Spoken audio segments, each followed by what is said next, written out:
طرف میگه بالای درخت رفت بالا رفت بالا رفت بالا به طمع خرما. خب بلنده دیگه، خوب رفت بالا و هی خرما بالاتر دید قشنگتر، رفت بالا رفت بالا، اصلا غافل از این که خب این راه برگشتی هم داره، یه جوری برم بالا که بتونم برگردم. نه دیگه، طمع خرما اینو برد بالا برد بالا برد بالا، خرما خورد و خورد، یه شکم سیر که خورد پایین نگاه میکنی یا الله چطور پایین بیام؟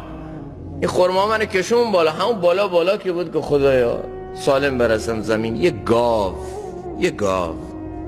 در راه تو صدقه می، تنها گاو، یه دونه گاو تو زندگیم هست، سرمایه‌مه، همون فدای تو.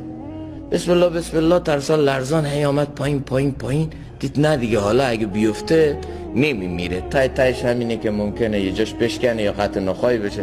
گفت خدایا گاو که تنها سرمایه زندگی من، تو هم احتیاج به حرفا نداری، یه گوسفند چاق انشالله حتما میدم.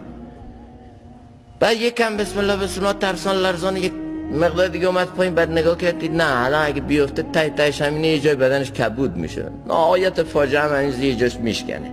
بعد گفت خدایا گوسفند، من فقیر درمانده، هزار مشکل هزار بدبختی، گوسفند که حالا یکم سخته تو این شرایط، گوش کیلو چند، مرغو میدم 100% یه مرغ خوب بالاخره قطعا انشالله در راه تو فدا میکنه. یکم پایینتر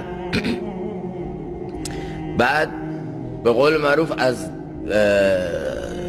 پاش خورد بزنیم، پاش که خورد بزنیم گفت خدایا من به کی بدم که از خودم محتاج تر باشه؟